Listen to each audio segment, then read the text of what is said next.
Good morning, everyone. Welcome to our final TIC of the TIC season, if you will.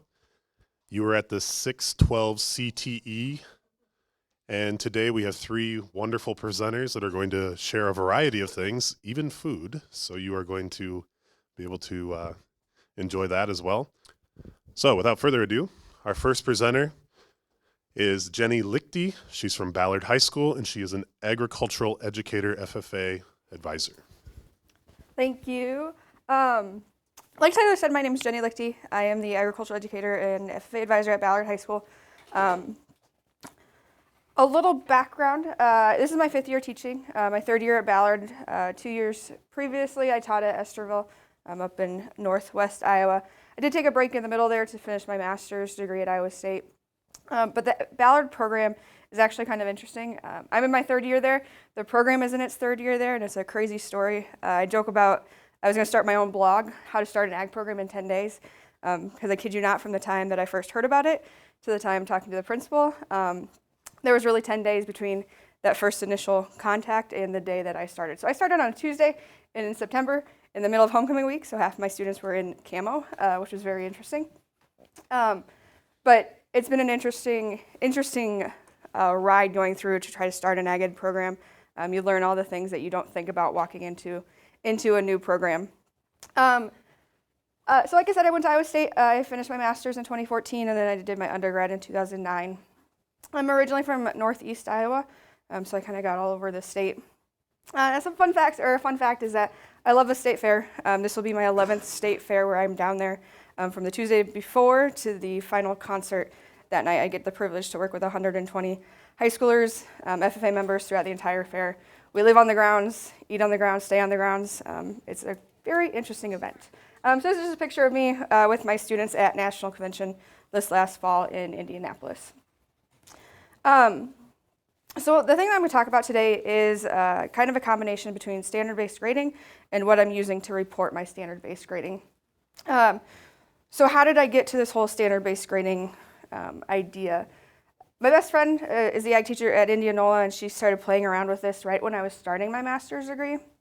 And so when it came time to decide, hey, what am I going to do my thesis on, I decided that, hey, this is really, really interesting on how standard-based grading works, and it kind of seemed at that time to be where education was going. So my thesis, if you want to look this up, it is available through Iowa State, is Iowa Agricultural Educators Grading Practices and their perceptions of standard-based grading.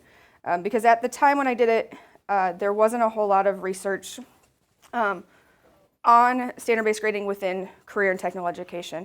And even today, it's hard to find some of that information for those secondary level areas. You see a lot of it in the elementary schools. There's some in the middle school. And has anyone been to an SBG conference or is using standard-based grading?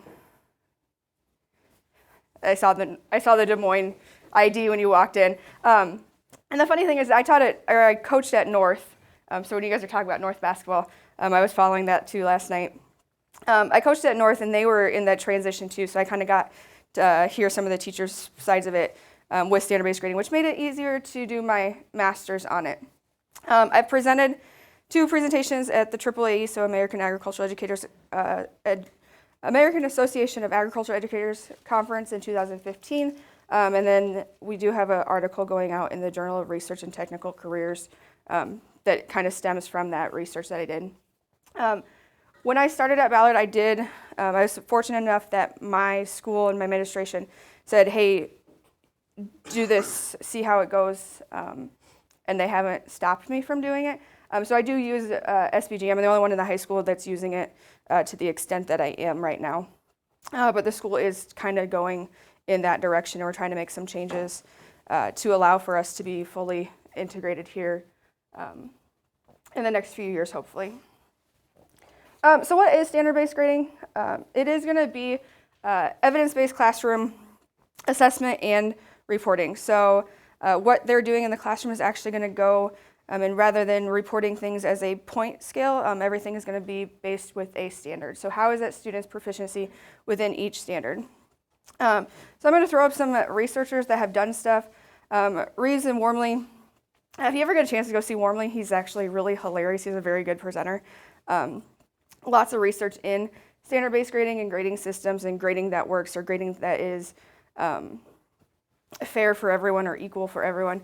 But it's going to focus more on the performance within the standards and less focus on subjective factors like behavior. So you're totally removing that behavior aspect out of standard-based grading. You're really looking at what does the student know. So no, we're no longer looking at, okay, well, Tom hasn't been here for 3 days, so he really doesn't understand the material, so he missed those 10 points because we did classroom activities. But really, Tom has actually caught up with his stuff. He understands it. So when it comes time to do that assessment, he is showing proficient in that standard, even if he did miss days or if he's not paying attention, kind of thing. So it is going to measure student proficiency levels with your well-defined course objectives or standards.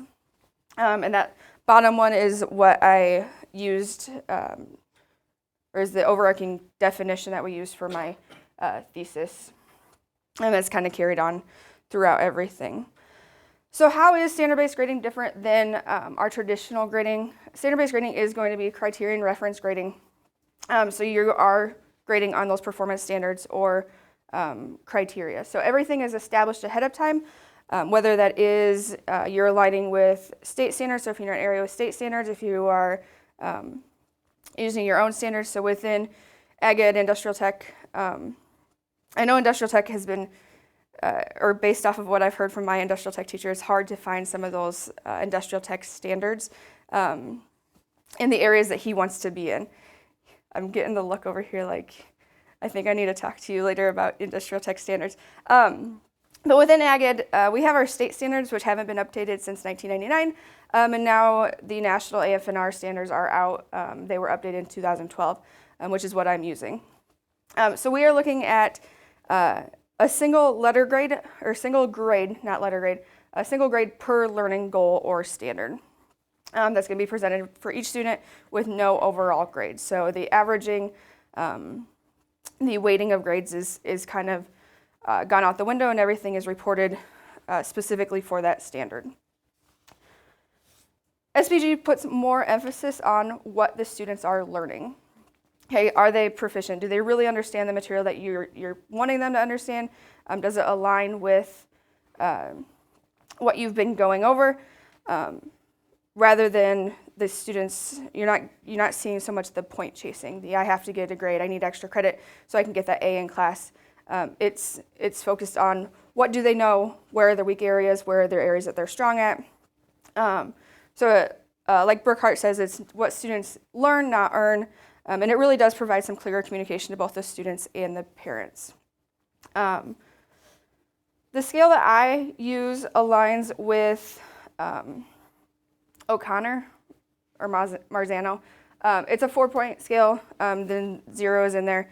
So the 0 is no evidence, so they're not showing you that whether or not they know anything. So if a student leaves something blank, that's for the only time that I'm going to give them a 0.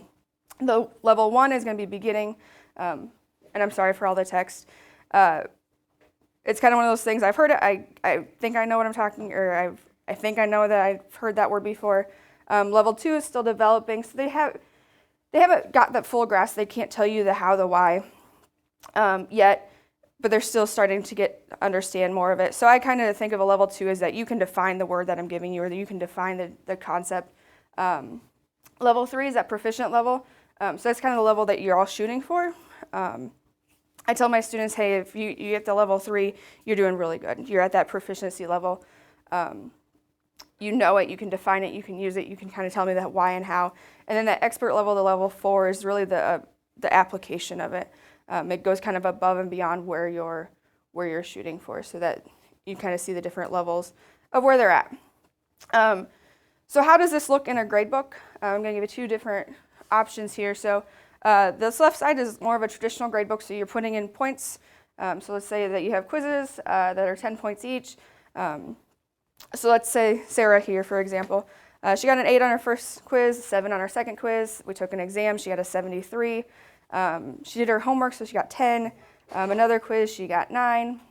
She did a little better on the next exam, 81, and then a 9 on next homework. So if you add that all together, and I think my math is right here, 197 out of 250, which actually ends up being 78.8%. which in a traditional scale would be a C, a high C. Is that right? Whereas in the standard-based grading gradebook, and these are the numbers that my students see so like the AS 0201 is actually classifying animals according to hierarchical taxonomy in agricultural use. So how they want to identify them. So you can see we did 3 different assessments that measured that standard. Okay, so on one of them she got a 3, on another one she got a 2, and the other one she got a 3. So her overall grade, so I take the highest grade that they earn on it, highest grade and most recent. So she got a 3 in that standard. So she is proving proficient in that she can classify animals according to taxonomy and agricultural use. Okay, 4.1 is another standard that is formulating feed rations, and then 6.1 is the safe handling and management techniques of animals. So 3 different standards. You see some overlap in some of them, so we may have a test or an assessment may measure a couple different standards. I can show you guys examples of how my written assessments look. I have all my questions, and then on the side I have all my standards that it addresses. So like question 1 assesses AS 0201, and the next question may address 0401. And their final project is on this huge rubric, but it kind of helps align them. And it kind of gives them a clearer picture of what do I need to do in order to prove my proficiency, while still allowing them the creativity to go out and do what interests them. So could you imagine trying to put this standard-based grading gradebook into the program that you're using right now in school, and what that gradebook would look like? Or the Excel spreadsheet that you come up with, trying to get this to work out. Infinite Campus does have a standard-based grading gradebook. We use Infinite Campus at Ballard. We, as in the rest of the school, I use it to report my final grades and for attendance. Right now, I don't think it's super user-friendly. So the other option that I went to is MyHaikuClass. This is my first year using MyHaiku. Before I was using Active Grade, which was strictly just the gradebook. So Active Grade went away this summer, and it kind of got incorporated into MyHaiku. So this bottom here is what MyHaiku actually looks like. And this would be what I see for one of my classes. And I made this class up so for this example today. I'm going to switch over.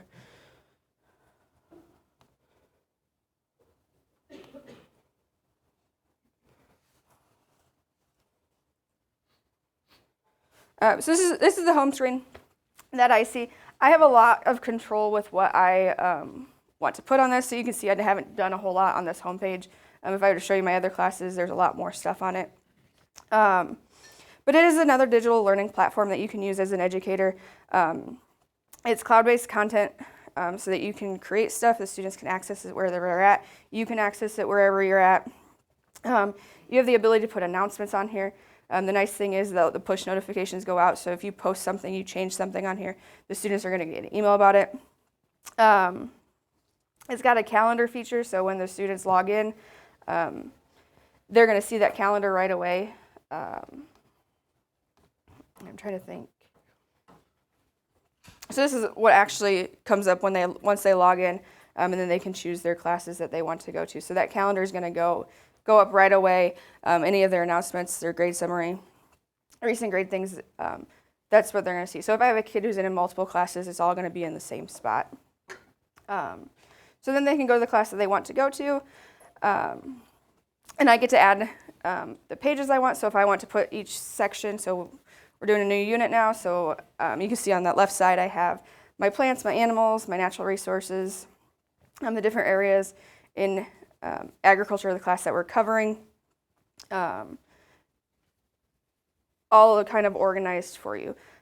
Super user-friendly is what I've found out, so if I mess up or if I don't like something, I kind of float around and play with it. Because it is so new to me, I also have a student account, so I am a student in all my classes, so I can see what the students are seeing. Because Because I think a lot of the times it's like, oh, we're going to use this new technology, and it's like, well, that is not what it looks like on my screen. Or students try to find things, and you're like, I don't know where you're at. So I make myself a student, so I can see the student view as well, and I'm going to show you that here in a second as well. But I can control whatever's on my homepage. I just add content. I can put content. I can put files. I can put images. I can put video, links. So I can either put it on this main homepage, so that what they're going to go into, or if I want to go into the actual section, they can go to it as well. You can set all this up in advance, which is nice. So if you see all of these little, I don't know what you want to call them, little circle things. The orange ones means they are active, and then the gray ones are inactive. So if you get bored one weekend and you want to jump ahead 3 units and post 3 units of stuff, or if you have all this material and you want to post it all, but you don't want the students to see it, you can go ahead and make it inactive. So it's all uploaded for you, or published, I guess. And I'll catch my students, we do plans for the week in my horticulture class, and I'll post things, or I'll make a new page, and then I forget to make it active. And they're like, Jenny, no, it's not on there. And I'm like, oh, shoot, I forgot to publish it. But it does allow you to publish it now, publish it on a certain date, publish it from a certain time, as you want to, kind of thing. So it's really nice for flexibility, for planning ahead, making things active, inactive. So if you want to take it, okay, so we're done with our plants unit. I don't want my students to see this anymore. I can unpublish it. Material is still there. And so I can always go back to it if I need to, or if I need to add things to it, or if I want my students to jump back into it. Much like the page activity or the publishing and unpublishing, you can do the same thing with your classes. So if I go in here, these are my active classes right now. And then I am on the free version of MyHaiku or PowerSchool Learning. So I can have 5 active classes. So my inactive classes, these are all classes I taught last semester that are no longer active. And then the classes I have now. So I can transfer them back and forth as necessary where I need to make them. So it's nice having that option where necessary. You're also going to notice that I have a unique URL, so whatever I want my students to, or whatever I want to call my class, I can make the URL match up with it. So like my intro class, it's still going to give me my MyHaikuClass, my Lichty, and then it'll say intro to AFNR rather than agriculture in that line. The layout of the pages is kind of up to you. So if I use this and another teacher uses this, another teacher may have it in a different fashion. My classes, I have it so that all of mine, I might post some stuff in the middle right away, upcoming activities, and then my syllabus is always on that home page too. So you take one ag class, you know that you can find the syllabus on that first page on the lower right-hand side. It's going to be accessible for them. I do set my own theme, so I decided that I wanted a blue background. I wanted this picture on there. I wanted this font size or the text type, which is really nice. So kind of got to make it my own. And then, like I said, you can easily add content where necessary. So if you want to throw a video, if you want kids to work on something. I found it really easy with this. How many of you know that your ag teachers miss a lot of school? Yeah, we're gone all the time. And my industrial tech teacher is like, oh, you're here today. I'm like, yeah, I'm a pro at subplans. What are we missing for next week? Oh, we're going to go judge pigs. But I can upload stuff. So if I'm sick one day and I want my students to work on a project, I can go ahead and upload it, publish it, leave it to the subplans. The kids are familiar with MyHaiku, so I can say, go on MyHaiku, your assignment's posted. Which kind of leads into the next thing. The activities tab. So PowerSchool or MyHaiku allows me to do a couple different things. I can assign things. I can put assessments on here. I can have students do discussions. We can take polls. And then the really fun thing that I found out about last night, because I haven't gotten to it yet, is the wiki projects. Assignments and assessments you can set up. You can assign them standards that you're going to deal with. And then you can go ahead and grade them in there. I haven't used this as much because I'm on the free version. It doesn't connect to Google as well as the updated version, and I've just had some trouble getting the connection made with adding the Google plugin. So I do some stuff that the kids will work on in Google Drive, and then they'll share with me, or which is kind of a headache. So I'm still trying to work out the logistics of it, but that's what they'll do with a lot of stuff, or if we'll go into PowerPoints or Google slide presentations. The assessment part of it, if you're going to do a written assessment, it is kind of nice for them to work in here. The assessment, just like everything else, you can make it public. They can access it on a certain day. It can be accessed to a certain time. You can assign standards with it. You can upload rubrics with it. It's kind of up to you how you want to use the assessment. The one thing that I have used that I really like is the discussion feature. So if you want students to, hey, we're going to post a discussion. So this is from my ag business class last semester. We did some goal setting. I wanted them to write goals, short-term, long-term, and intermediate goals, and then I wanted the students to provide some feedback, and you can see that they provided some valuable feedback here. But they got to see each other's goals and kind of post on them as necessary. So, hey, you need to revise this, or that's a really interesting goal. How do you plan on accomplishing it? And you see this a lot. My seniors who are taking comp online, they're having to do all these online discussions, and they're like, oh, I hate doing this. I'm like, yeah, but at the same time, you could just sit in class and do this too. So it kind of helps them with that transition. They know how to write valuable feedback or how to write valuable responses. And it gets them on their computers. So when we started this discussion, our Chromebooks were still new. We had gotten our Chromebooks, I think, that day, August 30th, we rolled out, not too long before that. So you're going to notice that it says this discussion is closed. So I dropped it, or I unpublished it so they couldn't respond anymore. But you can make it so, hey, you need to post, you need to make a post. So I think I have one in this plants. Nope, that's a Wiki project. So if you want your students to answer a question or respond to each other, that activity is there within that discussion tab. The polls, you take a poll of your class, and then the Wiki project. The Wiki project is super similar to this. So as Haiku is set up, or how MyHaikuClass, they're essentially developing the same thing using the same sort of system. So if I go to View Project, you're going to see that it will go to, and it looks exactly the same. So this is what the students actually get to work on. So the students control what content is going to go in here, what they want to put on it. So if this is on the anatomy of plants, they may take a different page for each of the 4 parts. They may assign something so they can work on this together. You can work on it individually, but that's an option with it as well. So that's kind of some of the features of PowerSchool. So my last tab is my grading tab. You can do attendance on here if you wanted to. I'm not aligned with the school, so I still take attendance in Infinite Campus, but if you decided, as a school, this is what we're going to move to, the attendance feature is in there. And if you go onto PowerSchool Learning or MyHaiku, they kind of give you the breakdown of which one. So if your school pays for it, these are all the features that it comes with. If you don't pay for it, here's yours. So attendance is on there. The gradebook and reports. So this is where my standard-based grading comes into play. And when you set this up initially, you get to decide, okay, do you want a traditional gradebook or do you want a standard-based gradebook? So you can see all my students are in here, and then I have my standards running across the top. So once I put grades in, it gives them a very nice visual, or you get a visual as well, of where students are. So green is their proficient, so they're scoring a 3 or higher. The yellow is in that 1 to 2 range, so it's an area that they, it's a caution kind of color.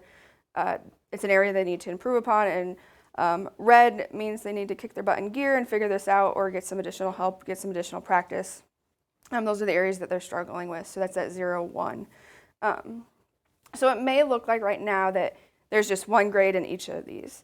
But actually, if you go into it, and I'm going to show you what the students see as well, but if I click on a student, so Chris here did 3 different assessments. So we did a flight zone model, animal behavior assessment, and the Temple graded report, and got 2s on all of them. So it's still developing. Didn't really expand upon the things that he needed to include to prove proficient. Whereas Tom did really well in his Temple graded report, proved that he understood the material. The 2 before it, he was still in that developing phase kind of thing. So there are multiple assessments per standard, and you can just go in and click on them. The other thing is that if I wanted to add something, so let's say we took an assessment today, Tom did really well. I could put it in as whatever assessment it is, the date on it, and it's going to save new feedback, and it's also going to carry over for him as well. So I put all my standards in. Research says not to do more or between 10 and 15 standards per semester, which may not seem like a whole lot, but once you're trying to cover material, once you're aligning with your standards, you're like, okay, 10 is actually kind of a lot rather than trying to shove 20, 25 standards into a semester-long class. I can add my standards, so if I'm going to add a new standard, I just type it in. Once the standard is in there, it jumps back up, so if I start typing my standard, it's going to give me all my animal science standards that I've used before, which is really kind of nice, so that I don't have to sit there and type them all over again. I do have the option how I want to show it. So if I wanted to do all standards, all dates, if there's a grading period, that option is available as well.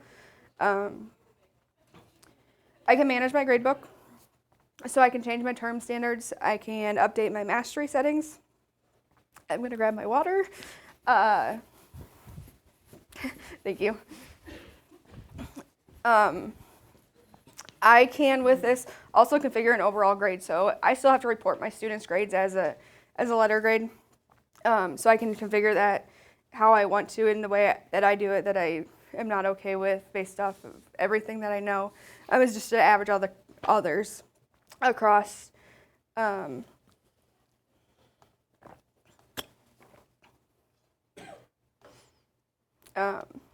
if I wanted to update my standards, so if I wanted my students to see, if I think a 2 is more of a red, so they need to pick it up, or if you wanted to change it to a 5-point scale, you can figure out how you want to calculate it. So if you're going to average the 3 highest, if you're going to average the 3 most recent, there's the decaying averages. Whichever one works for you or how you want to align it. And then your scale that you want to use as well. You have the option to change it as necessary. So you do have some flexibility with how this is going to look to both you and the students. The other part of the gradebook feature is the reports. This is probably my favorite thing on this whole entire program, is that this progress report is going to allow you, so where you would send off, here's your midterm, so they can see everything. This progress report is going to break it down for your students by standard. So they're essentially going to see what the gradebook just showed them in this nice little progress report form. So if we go to Austin, this is going to be Austin's progress report that I ran last night. So again, you see in the gray the standard that is being assessed and then the 3 assessments that went along with it and how they broke down. My students see this and like, oh my gosh, I have a red. There's a red on here. I'm like, okay, wait, is that red trumped by a different color? Are you green in another assessment? Did you prove it? Oh, so I don't have to reassess. No, you really don't have to reassess. You assessed and you proved proficient in that area already. But it's going to break it down by the standard, so you can see which areas went well, which areas did not go so well, and those specific areas that they can improve upon. So if you think back to that standard-based or the traditional gradebook, we knew that our quizzes and our assessments weren't the best scores, where our homework was higher. This is going to break it down so we can see, okay, you really do understand the environmental factors that will influence plant growth, but you're struggling a little bit more with applying plant knowledge on anatomy and demonstrating safe animal handling and management techniques. I'm all over the board with this class. Is still a little bit weaker. So those are two areas that we need to focus on. We need to get some more practice. Let's reassess on them. And it doesn't, I don't have anything in here, but I'll put in student reassessments. And a lot of the time, those students will come in and you want them to prove proficient, and it's a lot hard to have them sit down, take a written test, and show you that they are proficient in an area. Whereas if you just have a conversation with them, and so a lot of the times my reassessments, they come in, we'll have a little bit of a conversation. I'll ask them questions, I'll ask them probing questions, because I do know that they understand it, and I just have to get to that point. So it kind of helps guide them along. So if I have a student that needs to reassess on a specific standard, so they just totally bombed it, they bombed the assessment, you know, they're not the best test takers, we can have that conversation. So my assessments vary across the board. With that, the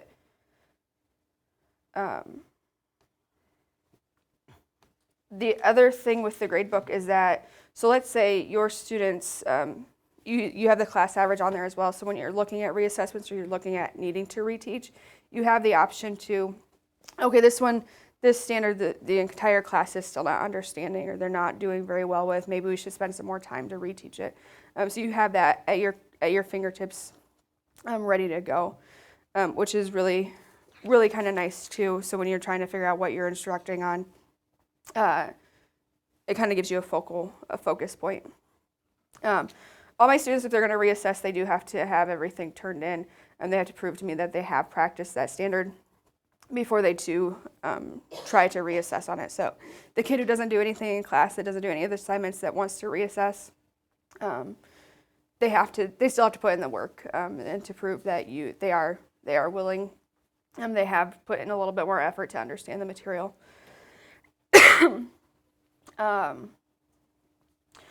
What does this look like from a student view?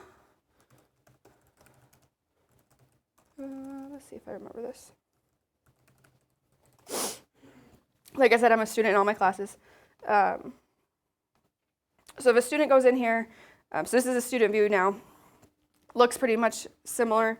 The gradebook is going to be a little different. So the students are going to see, nope, I'm sliding to myself.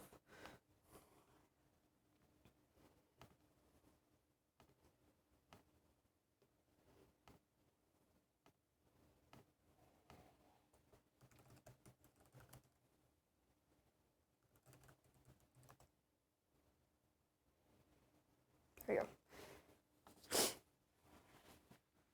go. So they're just similar. They don't see all the inactive stuff or the unpublished stuff. They still have the same tabs across the board. And their gradebook is going to look like this. So now they have a bar chart. So they can see, again, the standards are running across the bottom. They can see where they're sitting with it. So it not only is color-coded, but they also have the visual height differences of each standard. And then along the side, it's going to be which standards assessed, or which assessments they were assessed, or the standards were assessed on. So you can see in this plant requirements project for PSO 101, I did not do very well there. But I did start understanding it when we did the plant brochure. So the assessments kind of vary from written assessments to projects to portfolios. My animal science class does a huge portfolio at the end that it kind of reassesses all of their standards. And they have the flexibility of what they want to include with it based off of the rubric that I give them. But that's what the student's going to see. I can also mail out or send out by email those progress reports or make them public that they can go back in and look at theirs as well. So a couple different ways that they can see their grades through Haiku. Questions right now? Yeah.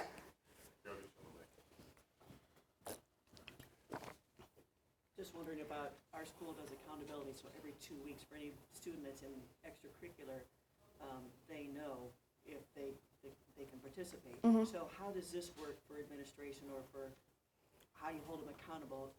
At looking at this, are they going to be able to participate because they have 2 1s? That's the piece that we're still, because I'm the only one in the school that uses PowerSchool or Haiku right now. I still report things out so my final grades are going to go back out through Infinite Campus. I can keep track of those things in Infinite Campus right now, so I can keep track, okay, yeah, they're turning their material in. So you have that accountability piece. Our CTE department, our PLC, also developed a behavior, or it's an employability rubric, so there's 5 different things. So accountability is one of them on there that I evaluate my natural resource. So we're kind of piloting it right now. So my natural resources is measured on accountability, collaboration, literacy, quality of work, and something else that I can't remember right now. So I don't know how it would necessarily work for that.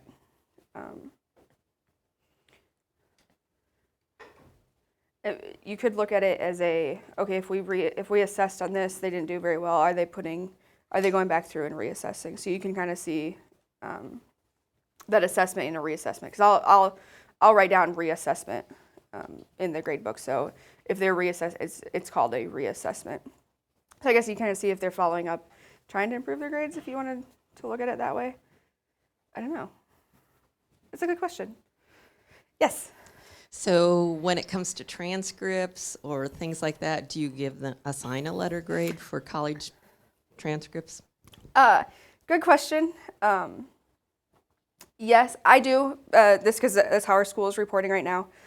So I go back through and I will average all the standards across there, and then I have like a breakdown. So anywhere from a 2.9, 2.8 up to a 4 is considered an A. So that they're at their proficiency level pretty much for all the standards. So I do break it down. If you go and talk or hear from any of the researchers in standard-based grading, there are colleges that it was not their first time seeing a standard-based grade that they can still make the change. I know when Ankeny was switching a couple of years ago, I went and heard from Warmly, and so that was one of their concerns is how is this going to affect my student getting into college. So it's not a one school's the only school doing it. There is a national movement toward a standard-based grade. So as we continue down that road, I think things will get easier and less confusing.